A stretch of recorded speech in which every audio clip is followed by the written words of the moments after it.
Saya membaca bahayanya rokok. Setelah tahu bahayanya saya berhenti membaca. Tak pikir itu kan setelah tahu bahayanya saya berhenti merokok. Ternyata enggak. Saya baca bahayanya apa? Merokok. Setelah saya baca, maka saya berhenti membaca.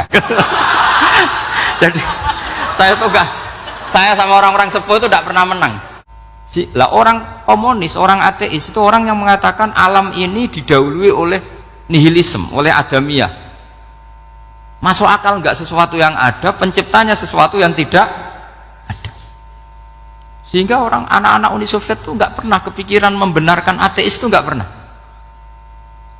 Bareng Uni Soviet ada itu glasnost perestroika itu kemudian hancur, semuanya langsung menjadi negara Islam, termasuk Uzbek, Tajikistan, karena diajari ilmu, bahwa ilmu itu yang nggak pernah kalah oleh negara. Sehingga saya itu kalau ditanya profesor, Pak Bak, kalau suatu saat Indonesia jadi negara yang sangat terbuka, kemudian ada sekolah perbandingan agama, menurut Anda prospek Islam gimana? Saya jawab, asal yang dikaji Islamnya bukan orangnya, pasti Islam tetap prospek. Asal yang dikaji apa? Islamnya, bukan orangnya. Kalau orangnya ya Masya Allah. Assalamualaikum warahmatullahi wabarakatuh. Bismillahirrahmanirrahim.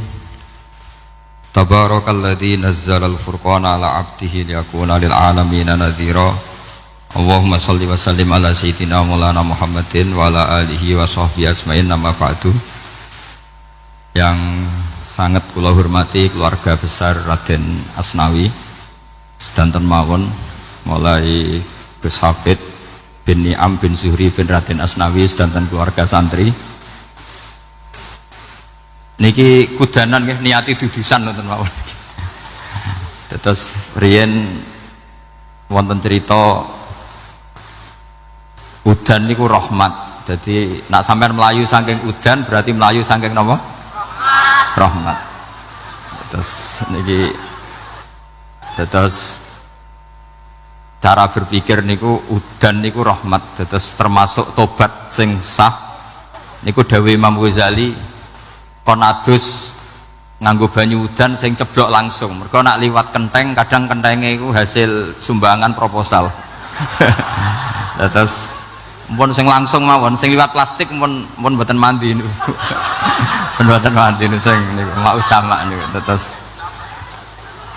Terus dulu di antara syarat tobat niku dawuh Imam Ghazali niku adus udan sing perawan, maksudnya sing asli ceblok saking putih langit niku langsung sampean nombe. Nak tepak nggih tobat, nak mboten tepak nggih lara niku. Mergi asli. Terus kula matur nuwun sangat jenengan hormat teng Raden Asnawi. Beliau sekarang generasi keempat ya, wonten sing generasi ketiga. Nasab kula kepanggih Raden Asnawi teng Asnawi sepuh. Terus Mbah Raden Asnawi gadah bah namine Abdullah Husnen, terus Ibu Ayu Sofia niku binti Asnawi sepuh. Kula buyut kula kandung damaran niku Hafsah binti Maksum bin Soleh bin Asnawi sepuh. Kenapa saya cerita zuriyah gitu? Terus satu peradaban, gini bahasa Indonesia mohon ya, kersane gaul. Satu peradaban itu yang bisa bangun itu zuriyah itu komunitas gen. Meskipun nanti komunitas gen itu bisa disadap atau dibajak oleh orang-orang yang tidak gen, jadi agak ilegal tapi itu sah. Karena sampean bisa misalnya kalah nasab sama saya, misalnya bilang nanti ketemu di Nabi Adam saja Gus gitu. Nanti pasti kita ketemu di siapa? Nabi Adam. Terus kedua, kekalahan nasab itu udah abadi, karena nanti setelah jenengan ditanya di kuburan bapak kamu siapa, itu disuruh jawab Nabi siapa? Ibrahim. Terus kekalahan nasab sampean nanti berakhir di kuburan, karena nanti dijawab siapa bapak kamu, disuruh jawab siapa? Nabi Ibrahim. Jadi yang punya bapak Karmen apa itu sudah selesai, sudah nggak dipakai lagi. Nanti pakai siapa? Nabi siapa? Ibrahim. Nah, kenapa saya cerita bahwa nasab gen itu akan disatukan oleh satu visi ilmiah yang objektif. Gini ku dawe Nabi Yusuf, wattaba'tu millata abai Ibrahim wa Ishaq wa Yaqub. Terus dawe Nabi Yusuf, maka nalana an nusyrika billahi min syai'. Jadi saya ngikuti leluhur saya. Ini dengerin ya, saya ngikuti leluhur saya, yaitu Nabi Yakub bin Ishak bin Ibrahim. Leluhur saya itu siapa? Maka nalana an nusyrika billahi min syai', yaitu keluarga besar yang tidak pernah melakukan kemusyrikan. Ya, keluarga besar kami punya tradisi tidak pernah melakukan kemusyrikan. Dan bahkan itu dibahasakan tidak mungkin kita ini melakukan kemusyrikan. Maka nalana itu kira-kira kalau bahasa Indonesia itu kita ini tidak mungkin melakukan kemusyrikan. Nah, kenapa demikian? Itu berangkat dari logika yang permanen, disebut yusabbitu Allahu alladziina aamanu bil qouli tsabiti fil hayatid dunya wa fil akhir. Logika permanen itu begini, misalnya kita ini kan hidup dari bapak dari ibu terus sampai Nabi Adam.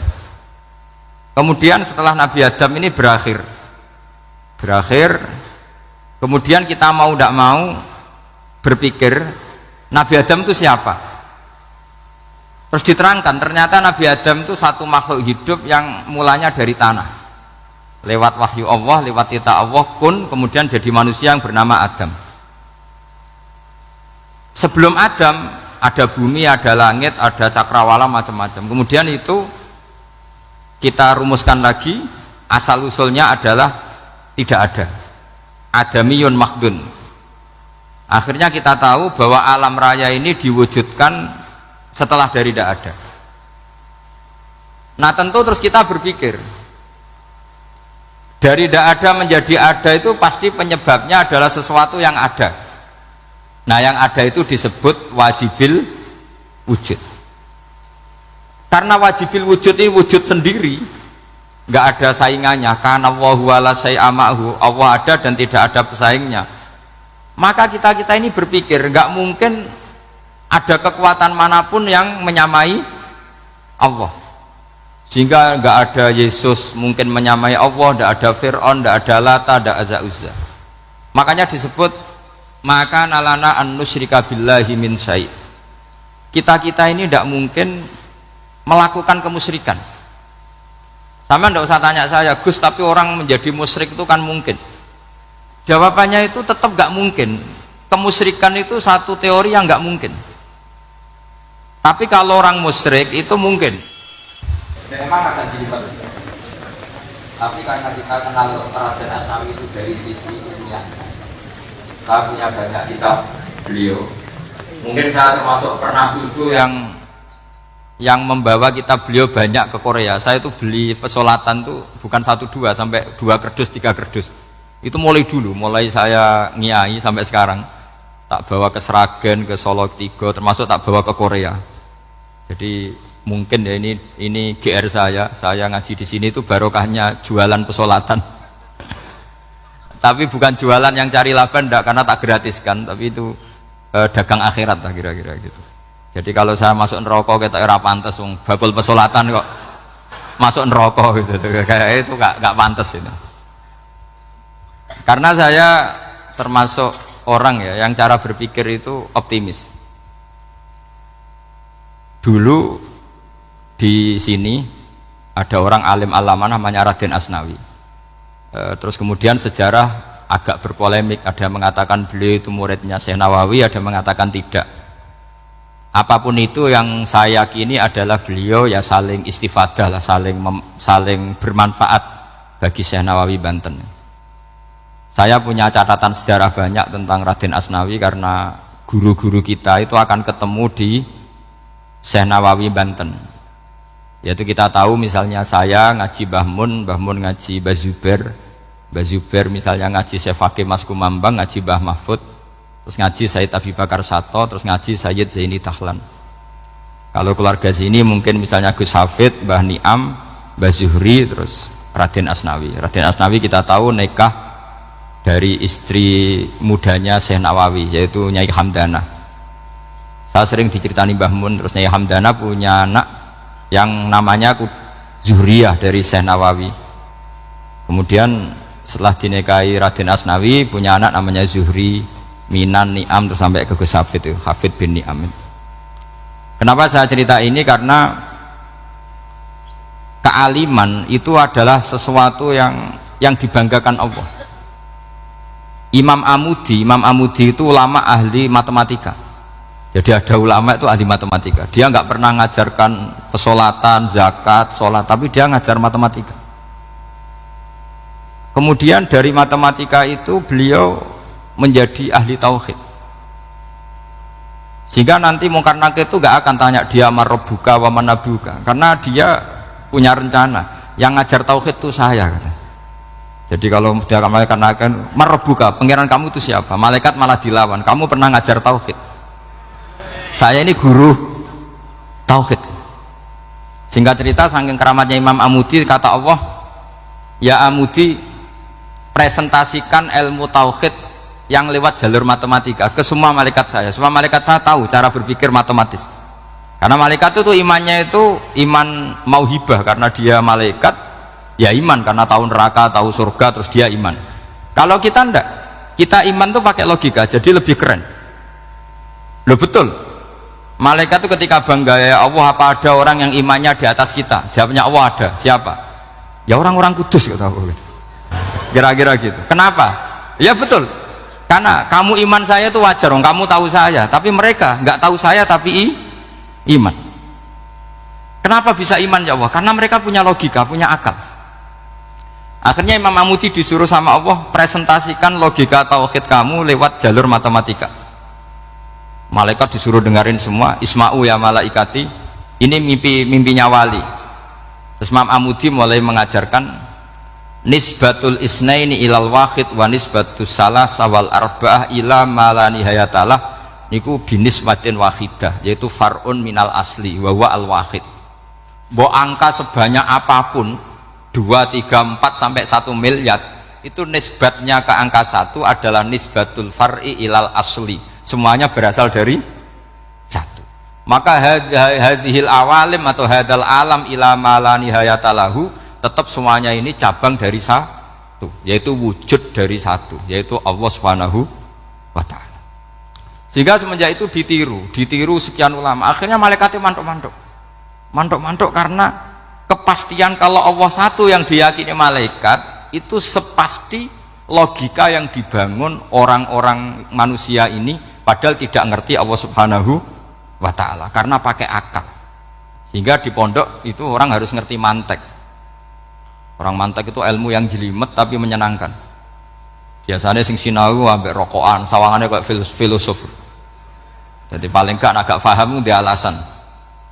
Penting nikmati rokok, tak pikir nikmati pemikirannya, ternyata nikmati rokok. Kayak kemarin saya datang ke resepsinya Gus Agil, saya itu tertawa terus karena dengerin Habib Mutahar. Saya membaca bahayanya rokok, setelah tahu bahayanya saya berhenti membaca. Tak pikir itu kan setelah tahu bahayanya saya berhenti merokok, ternyata enggak. Saya baca bahayanya apa? Merokok. Setelah saya baca, maka saya berhenti membaca, gitu. Bukan berhenti merokok. Itu ilmu kelas tinggi seperti itu harus mantap. Pernah beliau ditegur dokter, Beb, kalau rokok terus nanti mati. Tenang saja, saya masih bawa korek. Dikira itu kan orangnya yang mati, ternyata beliau enteng saja. Santai aja dok, saya masih bawa korek. Jadi saya bukan nyarankan santri rokok, tapi orang rokok itu memang punya logikanya sendiri. Kalau Banafek Hajen itu masih pernah bahasa juga, karena Banafek juga turunan Mbah Mutamakin. Hak, rokok itu haram tau ora? Nak cara kula darani haram sebuti bah. Lah iya, nak haram ya bener aku. Mulane tak obong, barang haram apike diobong. Jadi saya tuh gak, saya sama orang-orang sepuh itu tidak pernah menang. Jadi apa ya? Mereka itu orang yang sudah lama, gimana ya? Mau dikatakan bulat itu, ya. Tapi memang nggak pernah kalah mereka. Ada satu kiai, masih misananya Mbak Nafek. Ini rokok 2 katanya. Bagi yang nggak ngerokok berarti membiarkan dua haram masih. Bagi yang merokok berarti mengurangi haram. Kalah lagi saya. Jadi saya tuh pernah dibully dua mbah saya, karena dua mbah saya ini rokok semua. Akhirnya saya sing nom ngalah gitu. Karena saya tidak mungkin bilang sing waras ngalah karena kalah sepuh gitu. Jadi ya sudah, mau tidak mau harus bilang sing nom kalah. Tapi yang penting itu kita mendengar. Jadi ternyata sepinter-pinternya kita itu mesti kalah pinter sama yang sepuh-sepuh itu. Jadi kalau tahu bahayanya rokok lewat membaca ya harus berhenti merokok. Berhenti membaca katanya. Nah malaikat ini cerita lagi malaikat.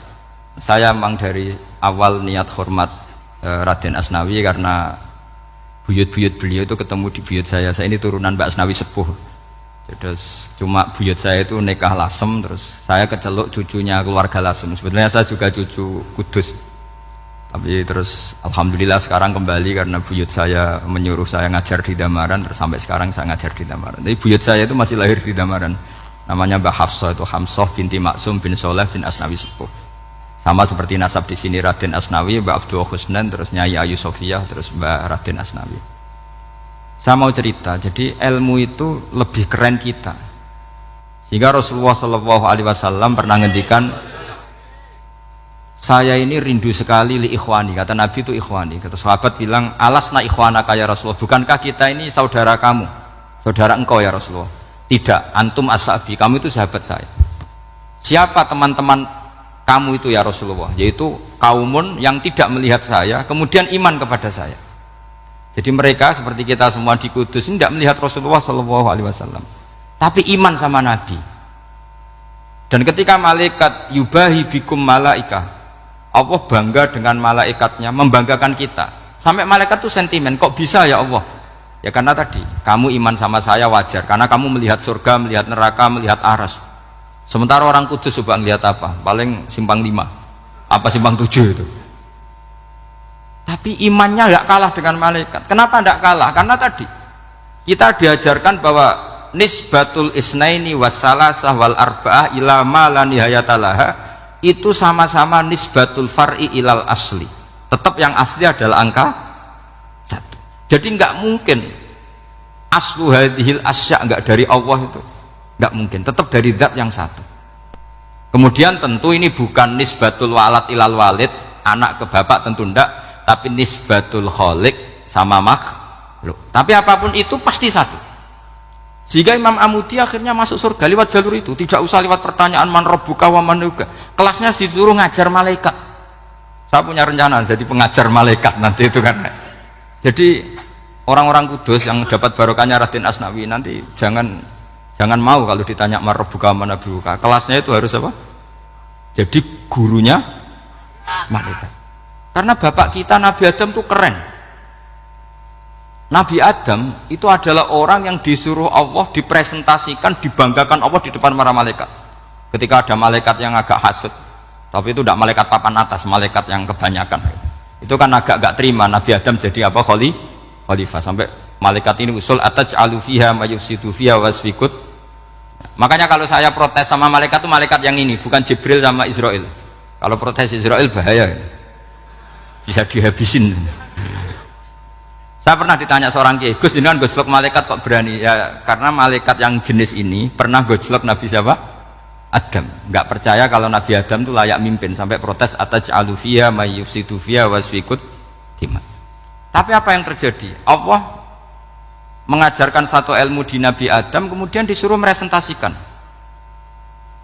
Qala ya Adamu ambihum bi asma'ihim. Adam, coba kamu presentasikan ilmu kamu. Setelah Nabi Adam fasih mempresentasikan ilmu, kata Allah, kamu bisa enggak sepinter Nabi Adam? Enggak bisa ya Allah. Makanya sudah saya bilang ini a'lamu malah. Saya lebih tahu siapa yang layak mimpin. Jadi layak mimpin itu pertama harus kuwatul ilm. Ilmunya itu harus kuat. Nanti saya akan cerita hubungannya Raden Asnawi dengan Syekh Nawawi. Apa itu hubungan teman, apa murid guru, itu memang masih jadi polemik sampai sekarang. Kalau saya ya keyakinan saling istifadah. Ini bahasa netral, tidak murid guru tapi saling apa? Istifadah.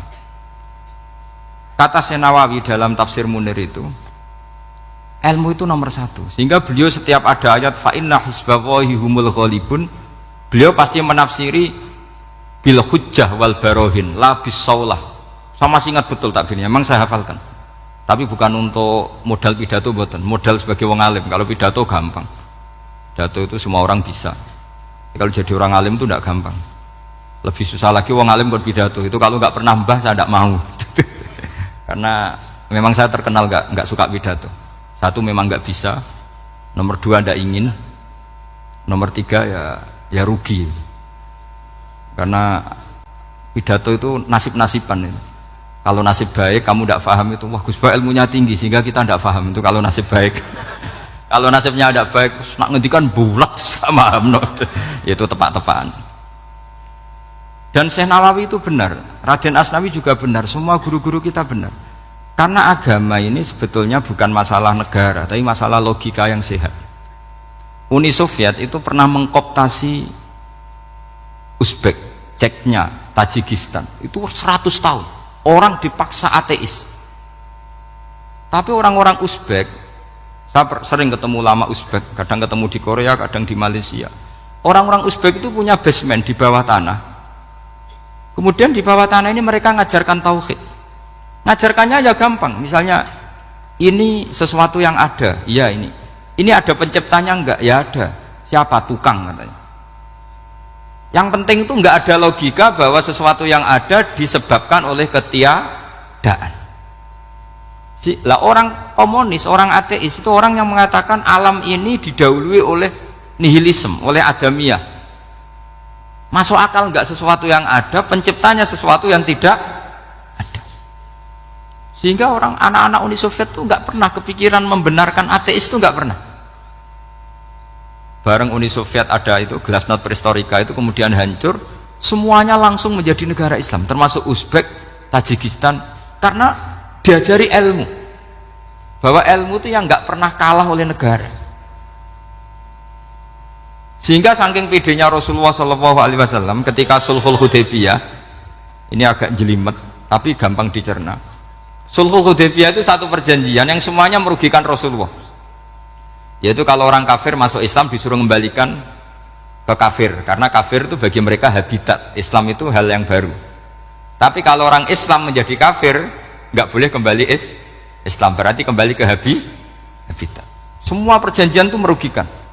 Sampai masyhur Sayyidina Umar protes ke Rasulullah, jenengan masih nabi.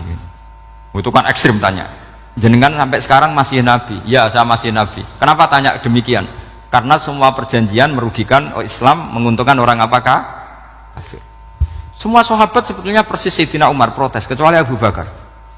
Lama-lama akhirnya di antara perjanjian itu berbunyi begini.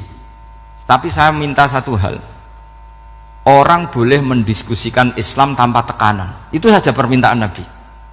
Orang boleh mendiskusikan Islam secara bebas, tidak tertekan. Karena orang-orang kafir melihat itu hal yang biasa, ya nggak masalah Muhammad.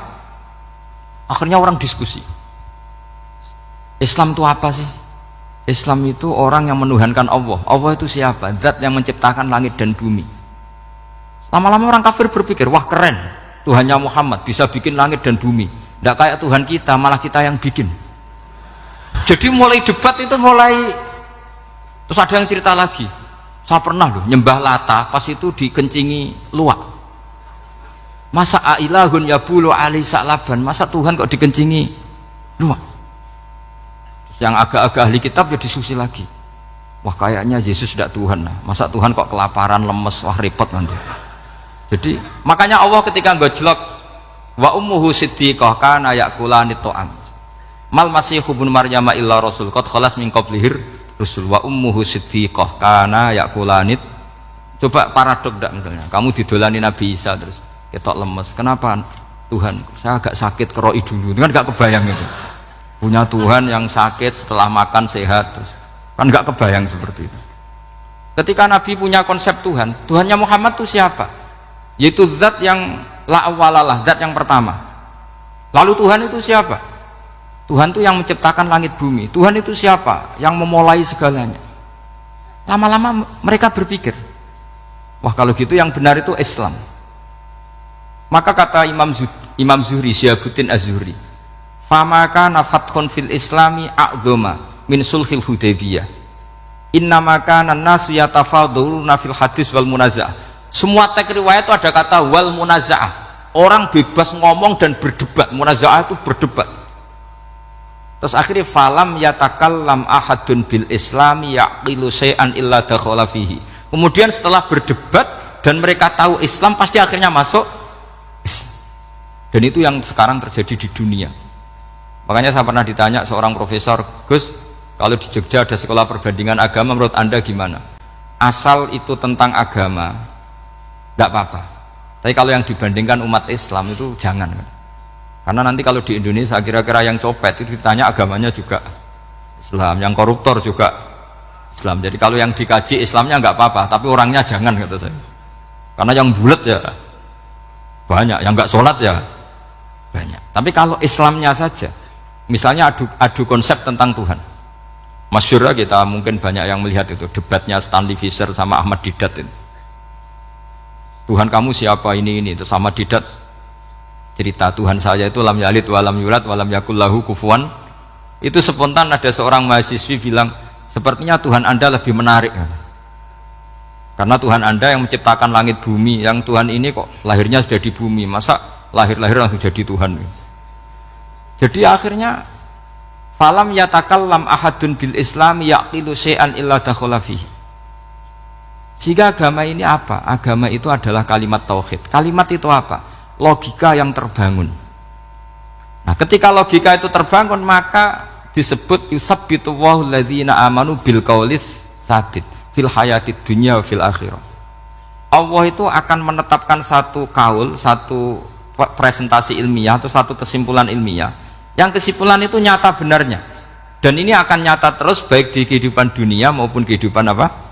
Akhirat. Seperti Allah sebagai Tuhan itu akan nyata terus di dunia, Allah ya Tuhan, nanti di akhirat juga Tuhan. Tapi Tuhan selain Allah, maka menjadi Tuhan ini nunggu ada yang menuhankan. Misalnya Fir'aun itu jadi Tuhan karena ada yang menuhankan. Sekali dia mati, dia sudah aset wisata, bukan Tuhan lagi. Makanya gejolokannya orang ulama Arab, kalau ketemu ulama Mesir, kalau gejolokan itu lucu.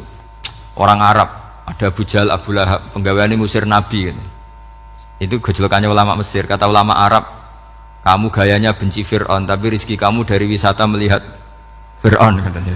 Itu gejolokannya ulama Arab sama ulama Mesir. Sehingga agama ini mengajarkan apa? Satu kalimat. Makanya kamu harus belajar mantek. Dulu Raden Asnawi ya pengajar mantek. Dulu buyut saya di sini Mbah Fauzan, abahnya Mbah Pah itu, mbahnya itu juga pengajar mantek. Karena di antara yang diceritakan Allah itu wa ja'alaha kalimatam baqiyatan fi aqibih. Tugas utama Nabi Ibrahim adalah menjadikan satu logika, kalimah itu logika, itu menjadi logika yang abadi, baqiyah itu abadi. Fi aqibih, di anak turunnya Nabi Ibrahim. Misalnya begini, saya beri contoh ya. Misalnya saya mengatakan teh ini hitam, itu menjadi kalimah karena diucapkan, tapi tidak menunjuk hakikat karena tehnya berwarna apa? Kuning. Sehingga Quran kalau menyalahkan orang kafir itu ngendikannya kaburas kalimatan takhruju min afwahihim. Omongannya orang kafir itu menjadi kalimat karena diucapkan dari mulutnya. Kenapa menjadi kalimat? Karena diucapkan tapi tidak menunjuk hakikat. Seperti orang mengatakan 2 ditambah 2 itu 10, itu kalimat, tapi kalimat yang salah karena tidak menunjuk hakikat. Seperti orang kafir mengatakan Tuhan itu 3, itu kalimat karena diucapkan tapi tidak menunjuk hakikat. Tapi ketika seseorang mengatakan Allah itu Tuhan, Tuhan itu satu, itu disebut kalimatu haqqin 'alaiha nahya wa 'alaiha namut. Temeriki tahlilane wa 'alaiha napa wa biha? Wa 'alaiha napa wa biha? Waliha ya, ada yang tahlilan wabiyah, itu nggak tahu sanatnya dari mana, pokoknya ada yang waliha, ada yang biha. Kenapa dikatakan kalimat tauhid? Karena kalimat yang dari kesimpulan berpikir. Dan agama ini dibawa Nabi Ibrahim itu untuk membawa kalimat tauhid. Ciri utama kalimat tadi, kamu yakin seyakin-yakinnya bahwa nisbatul snaini wassalasah wal arba'ah ila ma la nihayatalaha itu kanis batisnain ilal wahid, yaitu semuanya far'un minal asli, aslinya adalah wahid. Sehingga di kitab, saya pernah ngaji Mbah Mun, namanya kitab Al-Husunul Hamidiyah, itu dikarang oleh ulama-ulama sekarang, itu diajarkan di MGS. Ini mbah-mbahnya Gus Akil, pendirinya madrasah MGS. Itu ada gambarnya di situ. Di situ ada gambar piramida, ada gambar hewan, ada gambar pohon. Kata yang ngarang, gambar sedetail ini, sejelimet ini dimulai dari nuktah wahidah, tetap dimulai dari satu titik. Dan ini disebut nuktatil wujud. Jadi mbok orang kudus sebanyak ini tetap dimulai dari satu orang, yaitu Adam. Adam dimulai dari ketiadaan. Lalu siapa al-mujid? Pewujudnya siapa? Hanya Allah Subhanahu wa ta'ala. Sehingga ulama-ulama termasuk Syekh Nawawi itu paling suka ngendikan semua makna Quran dikumpulkan di Fatihah, Fatihah dikumpulkan di Bismillah, Bismillah dikumpulkan di ba, karena di ba itu ada titik nukdotil wujud, yaitu disingkat bi kana makana wa bi yakunu ma yakun. Karena saya, kata Allah, semuanya akan ada, dan karena saya yang enggak ada, semuanya suatu saat ada. Disebut nukdotil wujud. Nah, kita meyakini kalau Allah satu itu seyakin-yakinnya, karena nggak mungkin angka nggak dimulai dari angka satu. Begitu juga gambar seapapun julumete. Misalnya sampean gambar zaman saya kecil, gambar paling favorit itu apa? Kambing bertarung. Itu gambarnya kan susah. Daripada gambar kambing bertarung susah terus dibikin kotak saja, tembok. Kalau tanya gurunya, gambarnya mana? Di belakang tembok, Bu. Ini itu dulu saya diwarai anak-anak nakal ya. Jadi semua satu gambar itu disuruh gambar harimau, yang satu disuruh gambar kambing bentrok, yang satu disuruh gambar matahari, semuanya kotak semua. Ini itu Bu, gambarnya di belakang apa? Tembok, maka nggak kelihatan kata. Jadi gurunya kalah cerdas. Yang guru itu sebenarnya nggak pernah menang, karena murid itu lebih pinter. Itu teman saya dulu kalau ngaji itu, kalau tes itu ngerpek, baca. Gurunya marah, kamu tes kok baca? Enggak ngerpek Bu, ini belajar di kelas. Katanya belajar kapan saja di mana saja. Aco ini. Jadi apa ya, orang itu kadang yang salah itu lebih masuk akal kadang-kadang ini. Saya teruskan ya supaya ini dapat barokahnya Raden apa? Asnani. Saya mohon sekali ya, kalimat haqqin itu harus kamu jaga. Caranya jaga ya tadi. Kalau kamu tidak bisa ilmu mantek, misalnya al-alam mutaghayyir wa kullu mutaghayyir hadis la budda min muhdits, itu kan jelimetan. Pakai saja teori umum bahwa gambar apapun jelimetnya itu dimulai dari satu titik. Karena nggak bisa, nggak dimulai dari satu titik, tidak bisa. Maka alam apapun jumlahnya nggak terhingga, tetap dimulai dari al-wahidul qahar, yaitu satu titik. Yaitu dalam konteks tauhid tentu itu Allah Subhanahu wa ta'ala. Sehingga Nabi Ibrahim itu orang paling sukses bikin waja'alaha kalimatam baqiyatan fi aqibi. Terus Nabi Muhammad begitu, sahabat gitu, sampai kita sekarang diajari ilmu mantek. Ilmu mantek itu logika yang nggak terbantahkan. Karena mau tidak mau. Kata Imam Syafi'i, fa innal uqula mutarratun ila qabulil haq, karena akal akan dipaksa menerima kebenaran. Dan itu yang terjadi di Uni Soviet. Dikooptasi 100 tahun untuk berfaham ateis, dilawan oleh ilmu, tetap menanamkan ilmu tauhid, ilmu mantek. Ketika Uni Soviet secara politik runtuh, semuanya menjadi muslim, termasuk negara-negara yang dulu dikooptasi. Maka kamu tidak usah kecil hati di Indonesia, apapun rusaknya negara ini, asal kita cara bertauhid benar, insya Allah tetap meninggal husnul khotimah. Karena sudah janjinya Allah, yusabbitu walladzina amanu bil qaulis tsabit. Sing jelas itu nomor satu tuh al qaulis tsabit. Memang itu logika yang masuk akal. Jadi jangan kira semua orang ditanya marrob, bukan, ndak. Banyak ulama yang nggak ditanya. Masyhur itu dalam cerita keramat-keramat. Ada guru tauhid ngajarin tauhid. Setelah ditanya mungkar nakir, Imam Malik datang. Kamu nanya ini, man rabbuka man nabiyuka, kamu tahu ini guru Umul Barohin yang tukang ngaji tauhid. Guru tauhid kok ditanya apa? Tauhid. Malaikatnya nggak jadi tanya. Dan saya percaya cerita-cerita seperti itu karena secara umum itu ala inna auliya Allahi la khaufun alaihim walahum yahzanun lahumul busyra fil hayatid dunya wa fil akhirah. Artinya kalau wali itu kok ditanya mungkar nakir berarti ngalami ketakutan. Karena di situ kan digambarkan mungkar nakir itu sewangar, bawa godam. Kalau yang tanya nggak bisa dipukul sampai ajur sak walang-walang. Pokoknya ceritanya kan seru seperti itu. Udah itu kalau betul begitu terus ayat la khaufun alaihim walahum yahzanun kayak apa? Makanya dalam kitab Nashihul Ibad itu ada cerita ini. Sampean boleh nggak sependapat dengan saya, tapi semoga nasib sampean nanti digebuki malaikat. Karena orang itu akan mengalami seperti yang dirasakan. Anak indadzoni abdibi. Saya tidak bayangkan akan mengalami itu. Makanya saya ini ngajar tauhid terus. Paling tidak kalau ditanya marabbuka manabuka, sampean tahu profesi saya. Saya ini pengajar tauhid. Dan biji saya 9. Dulu saya di MGS, kalau ada teman bijinya tauhid kok 4, segala ahli swarga, tauhidnya jeblok.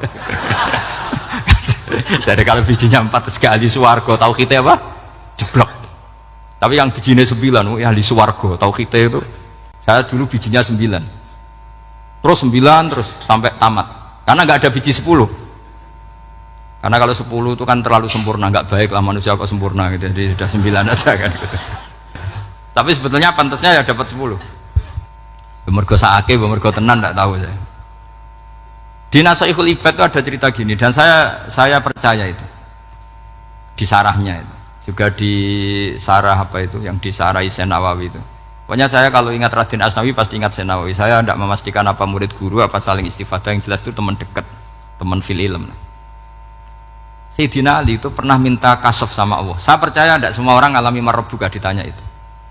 Ya Allah, saya minta kasyaf itu ngerti alam gaib, ingin tahu Umar. Jadi diam-diam Sayyidina Ali itu ya mangkal sama Sayyidina, wong kok keras ngon, angger wong kok tahu disentak, jajal wani nyentak malaikat Tora, itu kata Sayyidina. Jadi dia minta kasyaf karena kenangannya dia melihat Umar itu semua orang pernah disentak sama Sayyidina Umar itu. Maka Sayyidina Ali minta kasyaf, ya Allah saya ingin melihat Umar menghadapi mungkar nakir, masih garangkah apa enggak, itu dah, itu tidak minta kasyaf. Pas kasyaf beliau bangun dari kubur, duduk, dilihat sama Sayyidina Ali ini ngalami kasyaf. Sama ndak usah tanya, ndak wali kok tanya, ya sudah pokoknya percaya aja. Akhirnya malaikat mungkar nakir datang. Itu di situ digambarkan matanya itu kalkidril mughalla, kayak apa itu panci yang dibakar. Wah, wow, seru. Seneng Sayyidina Ali. Baru ini kamu akan takut gitu. Tadi ternyata enggak, Umar bangkit disementak orang tua itu. Kamu tahu menghadapi siapa? Yang sopan. Oh, ada sontak. Kaget malaikatnya itu karena nggak pernah ngalami disentak. Mungkin itu pertama. Kaget. Memangnya kamu siapa? Saya ini teman kekasih Tuhanmu. Saya yang diandalkan temannya sebenarnya bukan dia. Ana sohibu habibillah. Saya ini temannya kekasihnya Allah. Jadi dia ngandalkan temannya sebetulnya, bukan ngandalkan dirinya. Oh, kamu temannya Nabi Muhammad? Iya, saya Umar, temannya Nabi Muhammad. Kamu harus hormat sama temannya kekasih Allah. Wah, terus semulai itu. Akhirnya matur Allah, ya Allah, apakah prosedur seperti ini bisa dinego? Terus sama Allah, oh iya katanya, kamu kalau menghadapi kekasih saya ya jangan seperti itu katanya. Semenjak itu beliau sopan santun, dua mungkar nakir itu. Jadi ini berita gembira. Jadi sebetulnya itu enggak. Tapi kita ini kan nggak punya nyali nyentak mungkar nakir. Semoga dengan gelar kita doktor tafsir, doktor tauhid gitu, atau paling nggak guru kudsiyah tauhid gitu. Atau siswa terbaik dalam materi tauhid. Itu harus kamu bawa status. Jadi sehingga nanti ini saya ranking 1 tauhid, masa masih ditanya marabbuka wa man nabiyuka. Dan itu menurut saya sah. Sampean nggak usah protes takbirin gitu, susah usah takbiran. Pokoknya takbirnya adalah wali-wali itu la khaufun alaihim walahum ya, mereka tidak akan mengalami ketakutan baik kehidupan dunia maupun kehidupan akhirat. Bahkan para malaikat itu mengatakan ke wali-wali nahnu awliyaukum fil hayatid dunya wa fil akhirah. Kita ini teman kamu, saudara kamu, mitra kamu. Masa mitra kok nutui itu kan nggak fair. Dan menurut saya paling efektif itu apa? Kamu harus punya rumus tauhid kayak Imam Amudi menemukan Tuhan. Imam Amudi itu menemukan Allah itu lewat ilmu matematika. Dan itu Allah saking senengnya disuruh ngajari para malaikat. Wa ya malaikati isma'u. Kamu harus mendengar, ini orang alim saya yang ahli matematika. Tapi justru itu ngerti bahwa asal usul alam itu minal wahidil qahar. Dari zat yang satu. Akhirnya Imam Amudi mulai ngajar tuh. Nisbatus naini wassalasa wal arba'ah ila ma nihayatalaha. Iku kabeh iku far'ul wahid. Akhirnya malaikat mantuk-mantuk. Nah, Iman seperti itu akan setingkat keyakinannya dan keakurasiannya sama dengan imannya para malaikat. Makanya Nabi ngendikan tubaliman amanabi walam yaroni. Sebagian riwayat disebut sab amarot. Nabi ngendikan sampai 7 kali. Benar-benar keren orang yang tidak melihat saya kemudian iman kepada apa yang bisa menemukan itu? Hanya akal. Misalnya contoh paling gampang ya yang dialami para ulama. Ya saya ulang lagi yang dialami para ulama ketika menemukan ilmu ya yang menjadikan mereka mahabbah Rasulullah Shallallahu Alaihi Wasallam. Nabi itu paling suka itu sholat. Nabi itu paling senang sama sholat. Wa qurratu aini fi sholat. Terus beliau ngendikan as-sholatu imaduddin. Terus beliau kalau muji sholat itu sundul langit. Sampai beliau kalau banyak masalah itu bilang ke Bilal, arifna ya Bilal, saya kasih istirahat. Itu maknanya mau sholat. Semuanya sholat. Pertanyaannya adalah, apakah mungkin seorang raja yang ambisi jadi raja, kemudian yang dikampanyakan adalah orang supaya sholat? Tentu kalau Nabi seorang raja, beliau akan kampanye gimana? Narik upeti kayak apa, narik pajak kayak apa, biar Nabi kaya. Enggak. Nabi itu paling tersiksa kalau orang tidak sholat, tersiksa kalau orang tidak sujud. Loh, kalau beliau seorang raja, ngapain mempopulerkan sholat? Maka makna sholat imaduddin adalah sholat itu tiang agama. Maknanya tiang agama, kamu akan tahu betul kalau dia seorang nabi. Karena apa? Yang diajarkan adalah sholat. Loh, coba untungnya apa bagi Nabi Muhammad ketika umat Islam sholat? Kan tidak ada untungnya sama sekali. Justru itu kelihatan kalau dakwah beliau itu dakwatul haq, mengajak kebenaran. Loh, wong kok kampanyenya kon sholat? Mestinya nak kepengen sugih kan kon bayar pajak, upeti. Tapi enggak, Nabi itu ngajarkan apa? Orang supaya sholat. Dan ini diimplementasikan sama Raden Asnawi. Beliau ngarang pesolatan. Orang sealim itu yang dikarang pesolatan. Makanya saya tuh kagum. Saya saksinya banyak. Tanya murid-murid saya kalau beli pesolatan saya kerdus, saya kirim ke Korea terus ke pedalaman-pedalaman itu. Karena saya butuh pesolatan, bahwa orientasi kita itu sholat. Sehingga wali-wali itu dulu, saya berkali-kali cerita kalau ngaji, wali-wali dulu itu kalau ditawarin Allah masuk surga itu tanyanya satu, ya Allah di surga ada sholat enggak? Kalau enggak ada saya enggak mau. Kalau sampean pasti enggak tanya gitu, pasti itu sudah ada.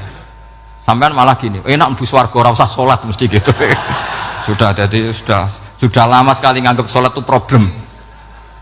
Dan itu berat masuk surga kalau begitu terus, itu berat. Itu pertanyaannya gitu. Karena alam rohani kita, saya ulang lagi, alam rohani kita itu tidak kebayang kalau kita hanya nyuwun sewu nikmati secara seksual, secara biologis. Makanya ada ulama ditanya, kenapa sholat itu lebih indah ketimbang nikmat al-wiqa misalnya, nikmatnya hubungan biologis? Jawabnya ulama itu gini, lucu, jawabannya sederhana. Nikmatnya kamu punya anak itu apa? Jawabnya ulama itu lucu. Kalau sakit dia sembuh, kalau hilang dia datang. Saya ulang lagi ya, kalau sakit dia sembuh, kalau hilang dia datang. Sekarang orang tua yang punya anak sakit koma di UGD atau di emergency, itu senangnya tuh mengalahkan kesenangan apa saja. Kira-kira orang yang berhubungan intim atau yang hubungan biologis dengan orang yang sedang anaknya sembuh dari koma, senangnya senang mana? Senang yang melihat anaknya sembuh dari koma. Senikmat apapun hubungan biologis, seneng anaknya yang hilang ketemu. Nah, kalau anak ketemu saja orang seseneng itu, apalagi kita di surga, ketemu zat yang lama kita sembah, yang lama kita rindukan, yang lama kita rindu, kemudian ketemu di surga, maka tidak ada artinya surga tanpa melihat Allah Subhanahu wa Ta'ala. Memang harus dijelaskan secara rohani. Akhirnya orang ngerti bahwa nikmat tertinggi di surga adalah melihat Allah Subhanahu wa Ta'ala. Karena kalau anak-anak muda mungkin protes, ya enggak, ya enak kumpul sama widadari gini-gini. Wah, itu kan yang trauma bojone jelek gitu. Wah, itu yang bojone jelek mesti kesusu masuk surga karena itu sudah jelek, cerewet, nggak mati-mati kan gitu. Terus dia ingin masuk surga mesti niatnya welek, mesti pikiran pertama itu kumpul widadari. Tapi ada ulama yang bikin analogi tadi, misalnya istri kamu cantik, kemudian anak kamu sakit, koma. Hubungan dengan istri sama dengar berita anak kamu sembuh, seneng mana? Seneng anak sembuh. Sama anak yang hilang, seneng mana? anak yang hilang ketemu. Maka terus ulama bisa menjelaskan itu. Kalau orang ketemu anaknya seseneng itu, apalagi ini ketemu Tuhannya yang bertahun-tahun disembah, kemudian tidak pernah melihat. Di surga itu nanti kita melihat Allah Subhanahu. Makanya Allah begitu bangganya mempromosikan surga. Surga itu apa? Surga itu wujuhu yauma idzin nadhirah ila rabbiha nadhirah, yaitu wajah-wajah berseri-seri dan melihat Allah. Itu tanpa dijelaskan seperti ini Anda akan janggal, enaknya di mana? Tapi setelah dijelaskan detail gini oleh ulama, maka kita akan tahu an-ni'matul uzma sing nggak ada perbandingannya adalah nikmat masuk apa? Surga karena melihat Allah Subhanahu wa ta'ala. Ya, jadi saya berkali-kali pokoknya minta sekali, hadil umat harus umat yang rasional, terutama dalam mengemban tauhid. Karena tauhid ini yang disebut kalimah. Sampai Allah mengistilahkan kepada Nabi Ibrahim itu waja'alaha kalimatam baqiyatan fi aqibih. Kalimat tauhid adalah kalimat yang akan abadi di anak cucunya Nabi Ibrahim. Baik anak cucu yang karena gen mau anak cucu yang karena sebab, yaitu santri dengan kiai. Dan itu caranya gimana? Umat Islam jangan berhenti belajar mantek. Makanya di MGS, di Qudsiyah, di TBS semua pondok pasti ngajarkan mantek, di Bendan, ilmu logika. Itu tadi, kalau kamu tidak bisa menemukan tauhid dengan cara tadi, dengan cara al-alam mutaghayyir wa kullu mutaghayyir hadis la budda min buhtis, paling tidak pakai ilmu yang dilakukan Rasulullah SAW. Yaitu masyhur itu, saya sering cerita di mana-mana. Ada orang namanya Jubair bin Mut'im, Muhammad bin Jubair bin Mut'im. Itu dulu dia kafir. Dia orang pinter sampai dipasrai jadi negosiator untuk mengurus tawanan perang Badar yang ditawan Rasulullah SAW. Ketika datang di Medina, delalah pas maghrib, Nabi baca wattur wa kitabim mastur. Di antara ayat yang dibaca Nabi itu am khuliqu min ghairi syai'in. Masa manusia sebanyak ini kemudian mereka diciptakan oleh ketiadaan. Min ghairi syai'in itu oleh ketiadaan. Masa alam raya yang wujud ini, alam raya yang punya eksistensi ini kemudian penciptanya adalah ketiadaan. Padahal wal adamu la yakhluqu wa la yu'assiru wa la kadza wa kadza. Tentu sesuatu yang tidak ada itu tidak bisa dikatakan sebagai pencipta. Wong nggak ada, jadi faktor saja nggak mungkin, apalagi jadi pencipta. Itu Nabi habis sholat langsung beliau sungkeman, ya Muhammad, saat ini juga saya iman. Karena logika yang dibangun ayat yang kamu baca itu menghabiskan semua logika saya. Intinya logika tauhid itu akan mengalahkan semua teori non tauhid. Itu yang disebut bal naqdhifu bil haqqi 'alal batili fayadmaghuhu fa idza huwa zahid. Kebenaran tauhid itu akan menghancurkan kekuatan apa saja. Fayadmaghuhu itu di tafsir Tobari disebut dorbatan tasujud dimah. Satu pukulan sing sampai menjadikan otak itu hancur. Lainnya disebut damagho, dimah itu maknanya otak.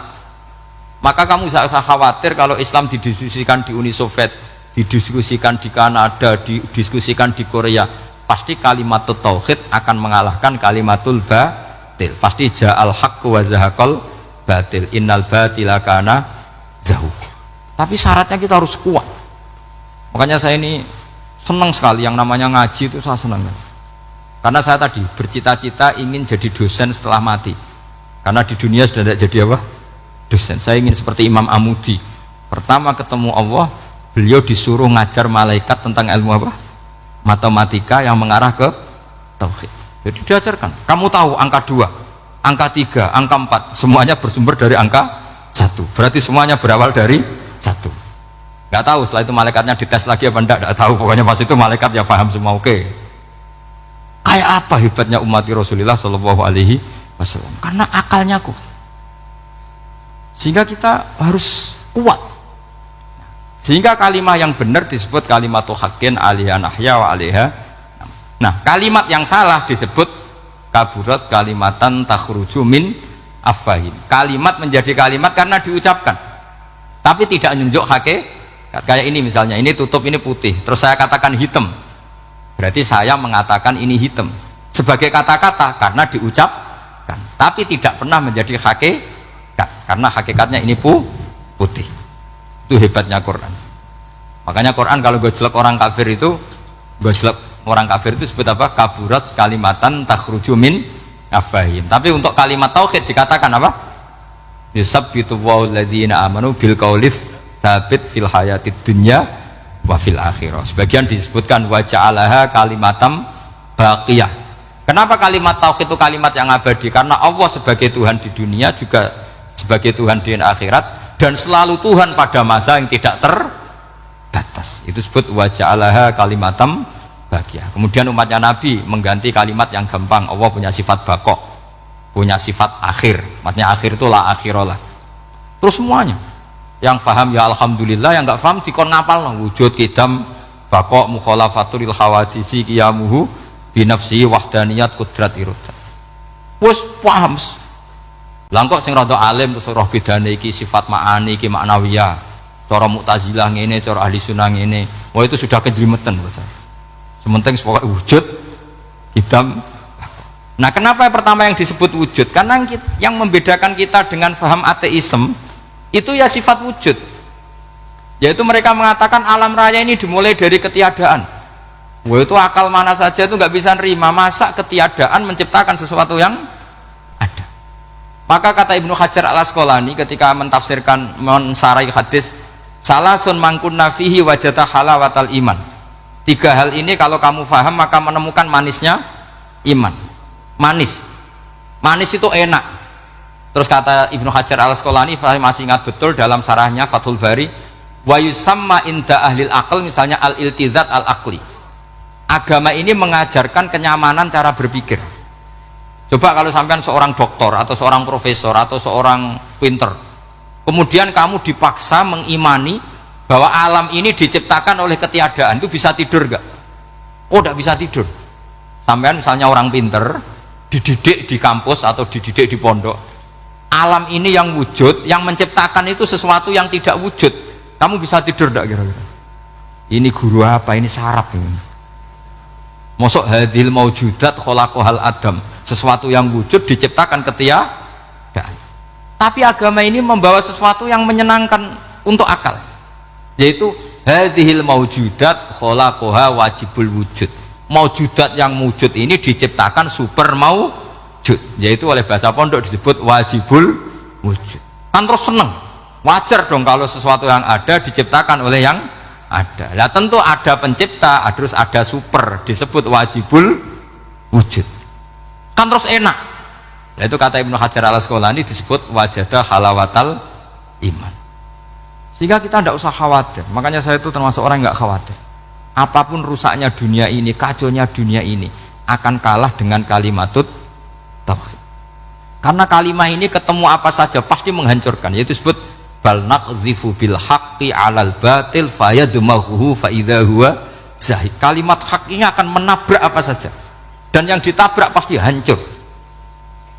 Makanya sampai tidak usah khawatir misalnya ada negara ateis di Cina, di Korea, kita yakin asal yang diteliti itu agama Islam pasti menang. Nah yang susah kalau yang diteliti orang Islam, itu susah karena yang copet kadang-kadang ya umat. Apalagi di negara yang mayoritas muslim, nanti copetnya, premannya, koruptornya semuanya beragama Islam. Makanya kita hanya punya pilihan dua itu, umat Islam dan Islam yang kumat itu dok. Kalau tidak umat Islam ya Islam yang kumat. Tapi kalau kalimat tauhid itu kalimat yang aman, tak jamin 100%. Sehingga saya itu kalau ditanya profesor Pak Bahak, kalau suatu saat Indonesia jadi negara yang sangat terbuka, kemudian ada sekolah perbandingan agama, menurut Anda prospek Islam gimana? Saya jawab, asal yang dikaji Islamnya bukan orangnya, pasti Islam tetap prospek. Asal yang dikaji apa? Islamnya, bukan orangnya. Kalau orangnya ya Masya Allah, ya itu tadi, kalau tidak umat Islam ya Islam yang umat. Ya ngoten mawon, pokoknya ini mungkin untuk barokah napa Raden Asnawi, untuk barokah ngaji kalimat tauhid. Terus sampean kudanan nih kula mboten sakake, tak anggap untuk rahmat ngoten mawon nggih. Terus karena tadi di antara syaratnya tobat kata Imam Ghazali itu pernah kena air hujan langsung turun dari langit. Ya itu jelas itu di Ikhya itu, karena ahalul halal adalah alma an-nazil minas sama. Halalnya barang paling halal adalah air yang pertama turun dari langit. Tapi kalau yang sudah lewat pecine sampean tuh masalah itu. Kadang pecinya kan mek temane gasap. macam-macam gitu. Atau beli lewat nyentak orang tua, ya masalah lah ini. Tapi ya lebih baik yang pakai peci timbang yang enggak, lebih sopan gitu kan. Tapi yang enggak pakai peci ya enggak apa-apa karena langsung kena apa? Kena apa? Hujan. Jadi pokoknya yang ingat-ingat ya, yusabbitu Allahu alladziina aamanu bil qaulis tsabit. Assalamualaikum warahmatullahi wabarakatuh.